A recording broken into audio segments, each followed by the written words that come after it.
आज मैं आपसे एक सवाल पूछती हूँ, अगर देश का स्टूडेंट सड़क पर उतरता है तो क्या वो क्रिमिनल हो जाता है या फिर अपने फ्यूचर के लिए कंसर्न एक आम नागरिक है, इस देश का सिटीजन है जिसे हक है अपनी पीसफुली आवाज उठाने की। लेकिन जब स्टूडेंट्स अपनी पीसफुली आवाज उठाते हैं, एक साथ जुटकर सरकार से क्वेश्चन करते हैं, तो सरकार उन्हें क्या देती है?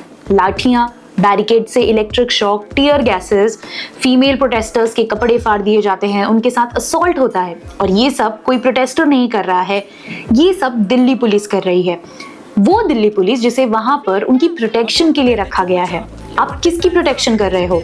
उस सरकार की जो सत्ते में आकर गूंगा बहरा अंधा हो चुका है, जिसे कुछ भी नहीं दिख रहा है कि वो स्टूडेंट्स हैं, 10 साल के, 12 साल के, 15 साल के, 20 साल के बच्चे हैं, बच्चियां हैं, जिन्हें आप ऐसे लाठियों से मार रहे हो। उन्हें ऐसे ट्रीट किया जा रहा है जैसे वो एंटी नेशनल है, टेररिस्ट है, ना कि इस देश के स्टूडेंट हैं, फ्यूचर हैं। और हम सब क्या कर रहे हैं? घर पर बैठकर रील स्क्रॉल कर रहे हैं, मीडिया से, टीवी मीडिया से देखकर इन्फ्लुएंस हो रहे हैं और उन्हें ही जज कर रहे हैं, उन्हें ही क्वेश्चन कर रहे हैं कि उन्हें प्रोटेस्ट में जाने की क्या जरूरत है, इस प्रोटेस्ट का मतलब ही क्या है, धर्मेंद्र प्रधान का रेजिग्नेशन हो जाएगा तो क्या होगा, क्या सुधार आएगा। एटलीस्ट कुछ तो स्टेप लिए जा रहे हैं, बट हम उन्हें क्वेश्चन कर रहे हैं, ना कि हम उन्हें सपोर्ट कर रहे हैं।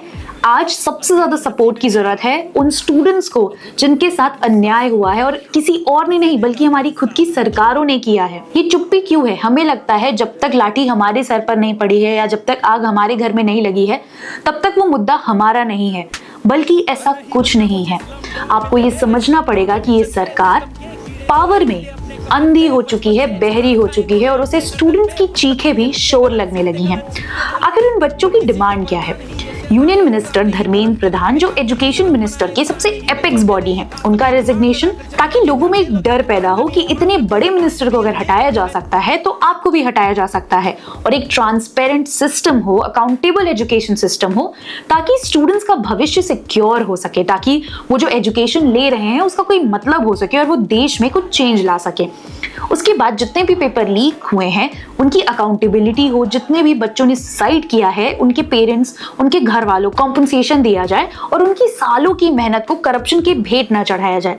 इतनी सिंपल डिमांडें हैं इन स्टूडेंट्स की, और कुछ नहीं चाहिए इन्हें बस चाहिए कि इनका जो हार्ड वर्क है उसको पे ऑफ किया जाए, उसे अप्रिशिएट किया जाए। वो बस आपसे फेयर एग्जाम मांग रहे हैं। हम आए दिन सुनते हैं कि नीट का पेपर लीक हो गया, पिछले कितने सालों से सुनते आए हैं। आईआईटी का पेपर लीक हो गया है, कितने सारे गवर्नमेंट कॉम्पिटिटिव एग्जाम होते हैं जिनका पेपर लीक हो जाता है। स्टूडेंट्स को यही चाहिए कि उन्हें बस एक फ्री चांस मिले ताकि वो एग्जाम दे सके। एग्जाम उन्होंने दिया तो रिजल्ट अच्छे से आए, कोई उसमें प्रॉब्लम ना हो, डिस्क्रिपेंसीज ना हो। अब आप में कितने लोगों को लग रहा होगा कि ये हंगर स्ट्राइक क्या होती है, ये क्या प्रोटेस्ट है? तो लेट मी रिमाइंड यू, ये पहली बार नहीं हो रहा है। हमारे इंडिया में प्रोटेस्ट करना या हंगर स्ट्राइक करना एक मॉरल हथियार है। हम एज अ मॉरल वेपन इसे यूज करते हैं कि गवर्नमेंट हमारी बात सुने, हमसे बात करे, एटलीस्ट सुने कि हमारी डिमांड्स क्या हैं और उनमें चेंजेस लाए। और इतिहास ये दिखाता है कि भले कैसी भी सरकार हो, कितनी भी बहरी सरकार हो, अगर आप प्रोटेस्ट करते हो या हंगर स्ट्राइक करते हो तो उन्हें झुकना ही पड़ता है। 20 सितंबर 1932 गांधी जी ने ब्रिटिश सरकार के अगेंस्ट हंगर स्ट्राइक किया, और 4 दिनों के अंदर ही ब्रिटिश सरकार झुक गई। उन्होंने पूना पैक्ट साइन किया और महात्मा गांधी का हंगर स्ट्राइक तोड़वाया। उसके बाद 1984 में जब सोनम वांगचुक के पिता ने लद्दाख के प्रोटेक्शन के लिए हंगर स्ट्राइक किया था, तो उस टाइम की तत्कालीन प्रधानमंत्री इंदिरा गांधी ने इस मैटर में इंटरवीन किया था और उनका फास्ट तोड़वाया।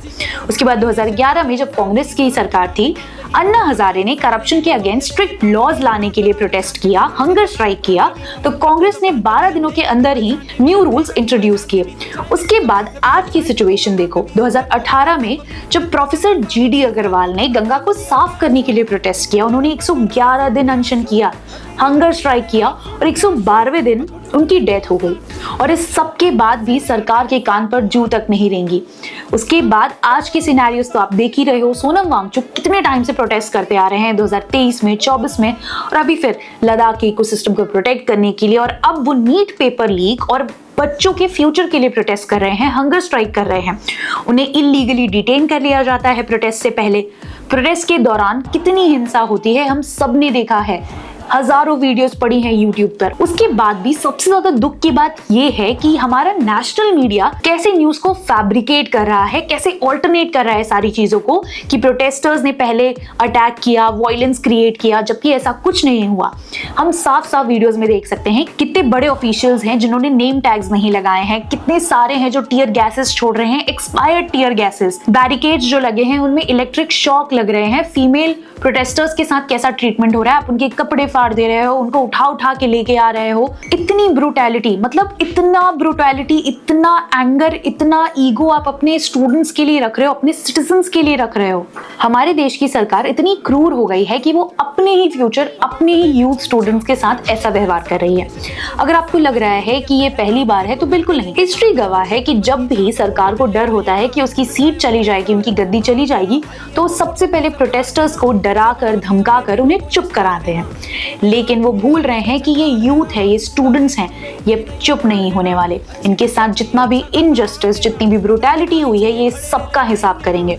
सरकार को लगता है कि एक पेपर कैंसिल ही तो हुआ है, सिर्फ लीक ही तो हुआ है, लेकिन एक आम इंसान के लिए वो सिर्फ पेपर लीक या कैंसिल नहीं है। एक गरीब बाप का सपना टूटता है, एक स्टूडेंट की सालों की मेहनत मिट्टी में मिल जाती है, और उसके बाद जब वो पूछते हैं कि अब हमारा क्या, रिजल्ट्स दो, हमें पेपर कंडक्ट करवाओ, हमारी मेहनत का क्या, तो सरकार उन पर लाठीचार्ज करती है, टीयर गैस छोड़ती है, उन्हें बैरिकेड से शॉक देती है, उनके कपड़े फाड़ती है, इतनी ब्रूटैलिटी करती है। ये अगर बार्बरिक मेंटालिटी नहीं है तो क्या है? लेकिन सरकार एक चीज भूल जा रही है कि लाठियां और 1 2 3 स्टार्ट। लेकिन सरकार एक चीज भूल रही है, लाठियां और टैंक्स सड़कें तो खाली करा सकती हैं, लेकिन ये जेन-ज़ी और यूथ के दिल में जो आग लगी है उसे नहीं बुझा सकती। ये यूथ मूवमेंट है। स्टूडेंट्स किसी पॉलिटिकल पार्टी से नहीं जुड़े हैं, ना ही वो किसी पॉलिटिकल पार्टी के गुलाम हैं। उन्हें अपने मुद्दे पता है, उन्हें अपना मुद्दा एजुकेशन, उन्हें आप धर्म के नाम पर बांट नहीं सकते हो। उनके लिए सबसे बड़ा मुद्दा, सबसे बड़ा टॉपिक एजुकेशन है। जब तक आप एजुकेशन में रिफॉर्म्स नहीं लाओगे, वो चुप नहीं बैठेंगे। ये मूवमेंट हम सब के लिए एक वेकअप कॉल है कि आज हमें अपनी चुप्पी तोड़नी पड़ेगी, क्योंकि कल को आपके साथ इनजस्टिस या ब्रूटैलिटी हो सकती है, तब आपके साथ कोई नहीं होगा। इस सिस्टम को चेंज करना बहुत जरूरी है, और गवर्नमेंट को ये रियलाइज कराना जरूरी है कि वो हमारे मास्टर्स नहीं है, बल्कि हमारे सर्वेंट्स हैं। Think about it, share this video and like, share, subscribe lock my college for more such amazing update. See you in next video.